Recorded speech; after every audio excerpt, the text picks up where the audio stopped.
Barrios. Temporalmente fue... ¿Aló? ¿Nos escucha usted?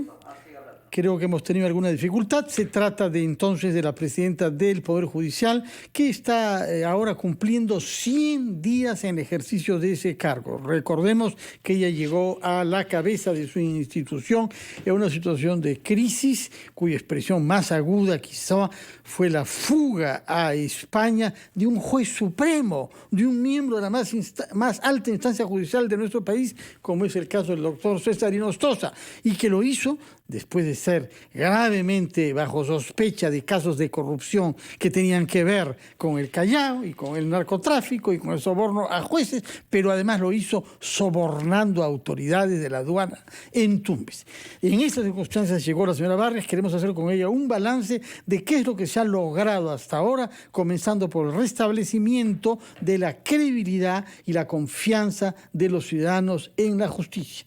Sabemos que se trata de un tema crucial porque la crisis política que estamos viviendo desde más de 4 años, como sabemos, está fuertemente marcada por el caso Lava Jato, es decir, repercusiones de procedimientos judiciales en Brasil que puso en evidencia la manera como la corrupción había infiltrado varias instancias del Estado peruano y entre ellas la justicia. Señora Elvia Barrios, ¿nos escucha ahora? ¿Aló? Encontrarme en su programa. Lo escucho perfectamente. Sí, muchas gracias, señora Barrios. Adelante, por favor. Buen día. Sí, bueno, queremos por una parte felicitarla por estos 100 primeros días en los que usted ha tratado de impregnar un espíritu nuevo y hacer algunas reformas en el Poder Judicial. De lo logrado hasta ahora, ¿qué le parece a usted lo más importante para que los peruanos sepamos? Hay a la cabeza de nuestro Poder Judicial alguien honesto que quiere cambios. Bueno, son 100 primeros días que significan un 7.3% de un mandato de 2 años. Este periodo, como lo he dicho, tiene un significado simbólico y hemos avanzado bastante en transformación digital fundamentalmente y en transparencia e integridad. Por decirle algo significativo y relevante para los justiciables, es que hemos implementado el registro sobre el sentido de las decisiones judiciales y esto está vigente desde el 29 de enero. Los usuarios judiciales en general pueden acceder en forma sencilla a cada una de las decisiones judiciales ingresando al portal institucional. El juez, a partir del 29 de enero, tiene la obligación de registrar el sentido de la decisión el mismo día que se emite la votación. ¿Y esto qué significa? Que acortamos plazos procesales, que ya nos olvidamos de esa famosa notificación que tiene que llegar después de que la resolución es firmada. El justiciable se entera en el día el sentido de la decisión. Yo creo que este es un avance significativo, además de otros también que en esa misma línea hemos tenido, como por ejemplo, hemos implementado en 19 distritos judiciales el sistema de remates judiciales. Con este sistema buscamos proteger al postor de posibles intimidaciones y teníamos solamente en el Distrito Judicial de Lima. Vamos a implementar en los 34 distritos judiciales. Ya hemos implementado en 19 distritos judiciales. Para darle una idea, hemos registrado, por ejemplo, en Lima, 33 remates judiciales electrónicos. De manera que no hay la posibilidad de influencias, amenazas y negociaciones ocultas y que los procedimientos se hagan de una manera transparente. Por supuesto, esa es nuestra finalidad y también con relación al módulo del sentido de decisiones judiciales, fíjese, ello demuestra al ciudadano que a pesar de la pandemia, que a pesar de las enormes dificultades que tenemos, hemos seguido haciendo trabajo remoto y trabajo presencial. Desde la implementación hemos registrado, y está en el sistema del Poder Judicial desde el 29 de enero, 126.469 resoluciones judiciales.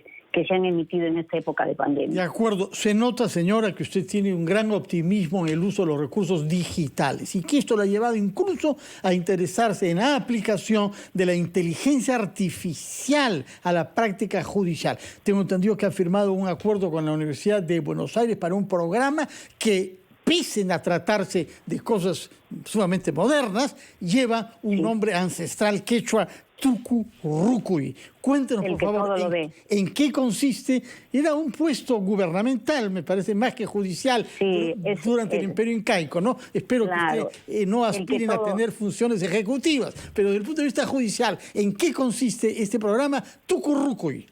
Bueno, este es un programa que tiene como propósito la automatización y la reducción de los tiempos en atención en casos de violencia. Es un proyecto que la Universidad de Buenos Aires, el Laboratorio de Innovación e Inteligencia Artificial de la UBA, de la Facultad de Derecho, ha implementado no solo en Argentina, en el Tribunal Constitucional de Colombia, en Ecuador y en los procedimientos administrativos de la Corte Interamericana de Derechos Humanos. Si ustedes ingresan, van a ver este proyecto denominado en este país como Prometea. Nosotros acá hemos denominado Tucurucuy, el que todo lo ve.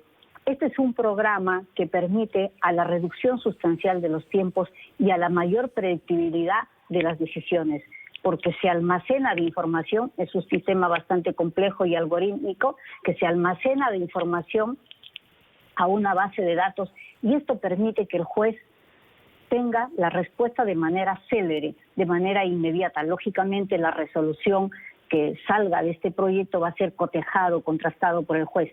Pero lo importante es que genera predictibilidad. Pero lo más importante, porque esto lo vamos a implementar a partir de, en 8 meses ya tenemos el proyecto listo y vamos a implementar en violencia de género, es que este mismo sistema vamos a poder aplicar en todos los otros procedimientos, hasta en los procedimientos administrativos. De acuerdo. Perdón, adelante. ¿Quiere usted culminar? Si no, yo le quiero dejar planteada una pregunta antes de ir a una pausa. Hemos hablado, como corresponde, de las cosas positivas que usted ha tratado de hacer en estos primeros 100 días. Pero hay un déficit de credibilidad en el Poder Judicial que no ha podido ser colmado, que tiene en primer lugar que ver con el hecho de que no se ha cambiado el número excepcionalmente elevado de magistrados provisionales y sobre todo supremos. Es decir, en la más alta instancia hay jueces cuya estabilidad depende de la buena voluntad de las circunstancias y no ha logrado cambiarse eso. Explíquenos, por favor, por qué tenemos que tener en la Corte Suprema magistrados que están casi como con un régimen CAS. ¿Quién no ha acelerado lo que era necesario? Bien, lo que sucede permítame, por favor, antes ir a una pausa, señora, y nos concentrará con tiempo sobre este tema que es crucial, la estabilidad de los jueces supremos. Vamos a una pausa, retomamos nuestra entrevista con Elvia Barrios, presidenta del Poder Judicial.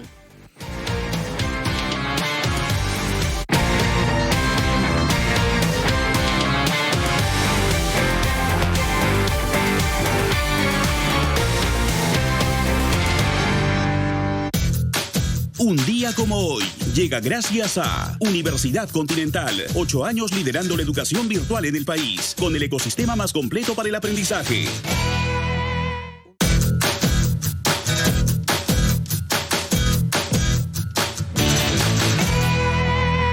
Un día como hoy, 27 de marzo, en 1963, nace en Tennessee, Estados Unidos, Quentin Tarantino, famoso director de cine, cuyo amplio conocimiento sobre películas se cultivó cuando trabajaba en una tienda de alquiler de videos.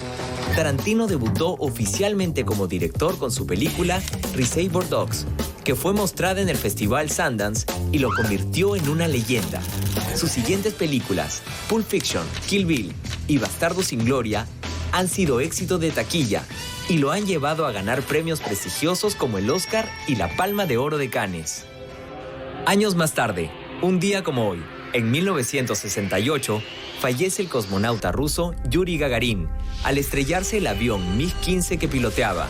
Gagarin, el primer hombre en viajar al espacio, había sido entrenado como piloto de la Fuerza Aérea Soviética y luego seleccionado para viajar al espacio en la nave Vostok 1 y orbitar la Tierra en ella.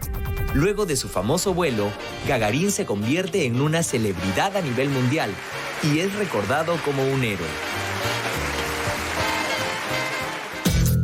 Esto sucedió un 27 de marzo, un día como hoy.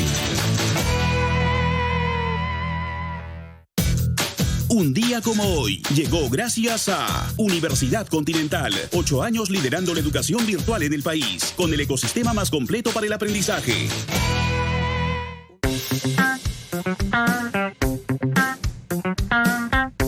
Hola, soy Walter Eizaguirre, experto en finanzas personales. Hoy día quiero hablarles de la mejor forma de hacer un presupuesto en tiempos de crisis. Lo más importante que tenemos que considerar son las cosas básicas con las cuales nosotros vamos a vivir, es decir, la alimentación, la vivienda y algún tipo de crédito u obligación que nosotros podamos tener pendiente. Al poder elaborar una lista de todas estas cosas, deberíamos de planificar un presupuesto para 3 meses. Con esto podremos saber nuestra situación financiera correcta y si vamos a incumplir alguna de nuestras obligaciones para poder tener un plan de contingencia que nos ayude a mantener nuestras finanzas ordenadas.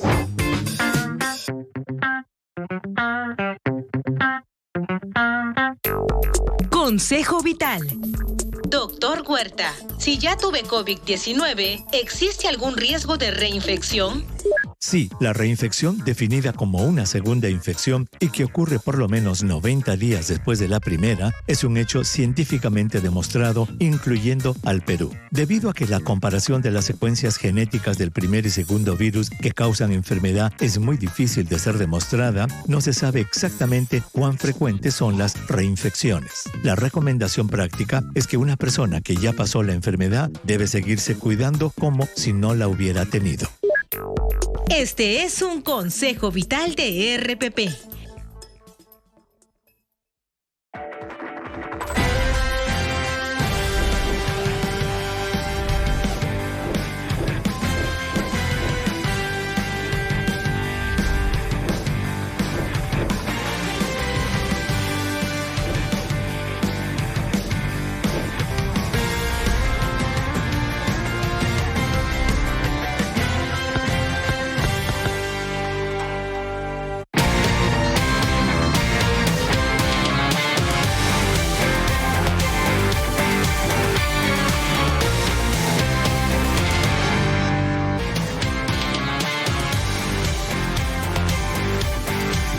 Son las 9:49, estamos entrevistando a la doctora Elvia Barrios, presidenta del Poder Judicial. Antes de darle la palabra, quería hacer una precisión respecto de algo que dije anteriormente, relativo a la fuga del juez supremo César Inostroza, que se halla todavía en Madrid luchando para no ser extraditado a nuestro país. Yo señalé que había, además de los delitos que se le podían presumir, había corrompido a funcionarios públicos para fugarse de nuestro país por la frontera con Ecuador, y mencioné a funcionarios de SUNAT, lo que no es exacto, porque las personas a las que corrompió eran funcionarios de migraciones, que depende de otra administración. Señora Barrios, usted debía contestarnos respecto de la persistencia de jueces provisionales en todas las instancias de nuestro sistema judicial, incluida la Corte Suprema.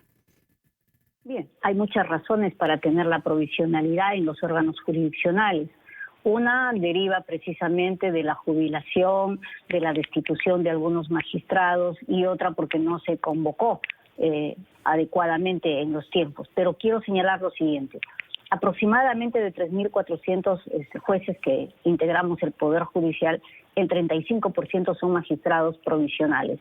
La Junta Nacional de Justicia, que tiene a cargo la designación y el nombramiento de esos magistrados, ha puesto todo el empeño para llevar esta convocatoria, pero nos ha solicitado a nosotros, porque eso es de rigor, es que señalemos si están previsionadas presupuestalmente todas las plazas. Y lo que le hemos informado es que necesariamente, lamentablemente por un tema presupuestal, no todas las plazas están comprendidas en el presupuesto. Y esa ha sido una queja que ha hecho la señora presidenta de la Junta Nacional de Justicia, porque ellos tienen el empeño de poder convocar absolutamente todas las plazas para que los magistrados que integren el Poder Judicial. Quisiera saber si es que he comprendido bien. Usted lo que nos está diciendo es que la responsabilidad de que hayan todavía jueces provisionales, incluida en la Corte Suprema, viene del MEF, de algún funcionario que no ha comprendido que es prioritario crear un presupuesto para tener jueces nombrados.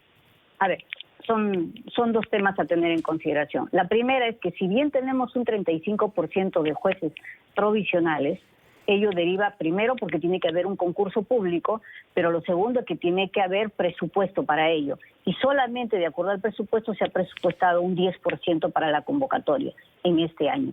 Lo segundo, con relación a lo de la Corte Suprema. Por mandato constitucional, los jueces de la Corte Suprema solo deben ser 20.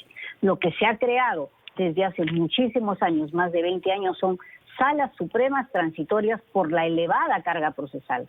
Es por eso es que nosotros hemos pedido inclusive al Congreso de la República y hemos presentado un proyecto de ley casacional para que la Corte Suprema solo actúe casacionalmente y no como un órgano de instancia, como sucede, que hasta una papeleta o una multa tiene que llegar a la Corte Suprema. Y justo respecto a eso también hemos presentado un proyecto de ley. El problema también es crear un marco normativo adecuado que impida... Y ese proyecto de ley, señora Barrios, ¿en qué estadio se halla? ¿De quién depende que ese proyecto, que parece de sentido común y de necesidad urgente, sea ley? Del Congreso de la República. Del Congreso de la República, recuerde usted... ¿Ha sido discutido ya por las comisiones pertinentes? Todavía, no, está en evaluación.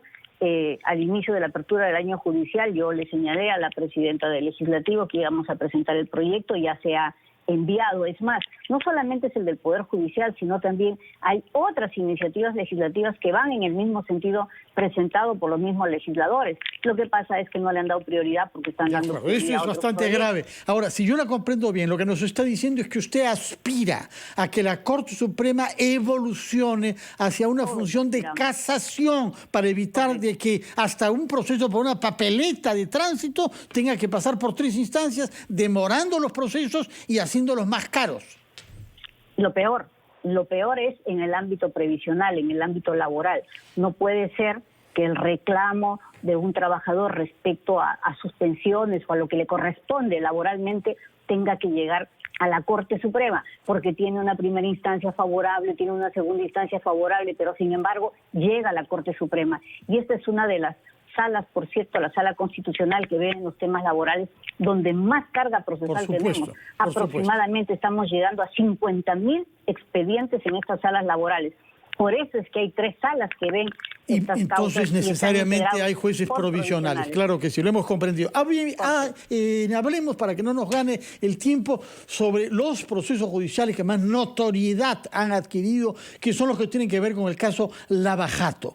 ¿Cuenta usted con los recursos necesarios? El Estado, el MEF, ha sido sensible a financiar lo que haga falta para que los jueces y las cortes que tienen que ver esos casos cuenten con los recursos necesarios, porque lo que tienen al frente es un ejército de abogados entrenados en estos procesos complejos y que supone viajes, ramificaciones, paraísos fiscales y multitud de países y de trabas a la justicia.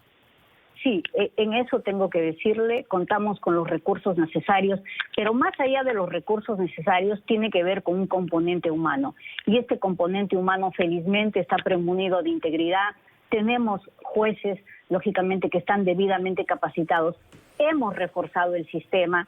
Sí tenemos ahorita un grave problema, por ejemplo, que tiene que ver con el proceso CAS, porque implementamos 180 trabajadores para este sistema especializado, la Corte Penal Nacional, y lamentablemente con la ley de eliminación CAS se suspendieron todos los concursos y eso nos está causando un grave problema institucional, no solamente en esta Corte, sino también en el servicio de los juzgados de violencia familiar, que supondría que tendríamos que dejar de atender por falta de personal. Y bueno, pero qué noticia que nos da, señora Barrios, juzgados de violencia familiar que tendrían que dejar de actuar, cuando sabemos que la pandemia lo que ha hecho es agravar la violencia contra mujeres en nuestro país. Bueno, lamentablemente eso es así, ese es el efecto de la ley, de esta ley que esperamos que en el decreto de urgencia, porque esto sí hemos transmitido en sesión en Consejo de Estado al presidente de la República, y hay el compromiso de la señora Premier que en estos 2 días va a salir un decreto de urgencia que va a regular todas estas circunstancias. 2 días. Que nos encontramos. Nos está diciendo 2 días, ayer, antes ayer, del lunes. Desde ayer, sí. Ya. Que O sea que el lunes no leeré solo, el peruano para ver si se ha cumplido. Correcto. No solo el Poder Judicial se encuentra en esta situación, sino también la Fiscalía y muchas instituciones que han tenido procedimientos de designaciones en trámites que necesitamos y requerimos que se atienda.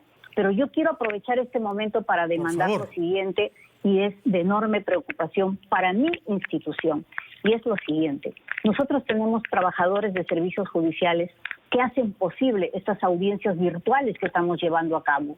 Nuestros trabajadores se trasladan hasta los establecimientos penitenciarios para poder lograr que nos interconectemos y podamos llevar esta audiencia, porque siempre hay un factor humano ahí que interviene.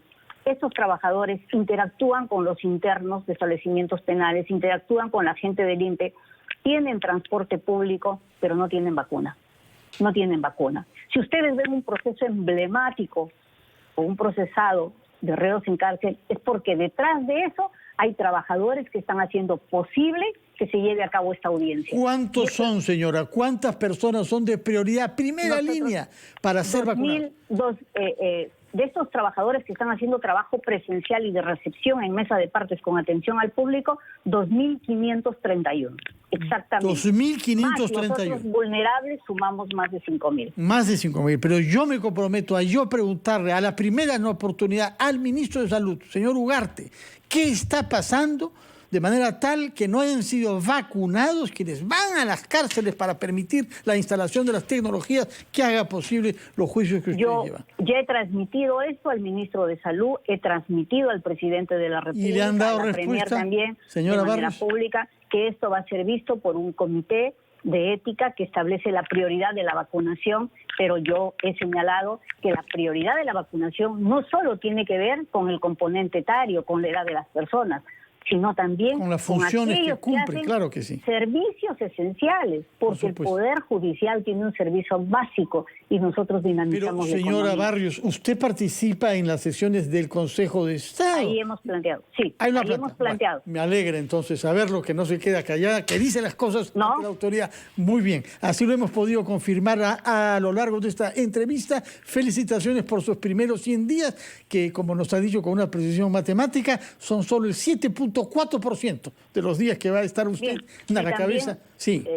Solo agregarle que también ya tenemos, por si acaso, para todas las mujeres del Perú víctimas de violencia en casos severos y que tienen una medida de protección, ya hemos implementado el botón de pánico en los 34 distritos judiciales y estamos trabajando con las comisarías, con 8 comisarías de familia de línea y 53 juzgados especializados interoperando,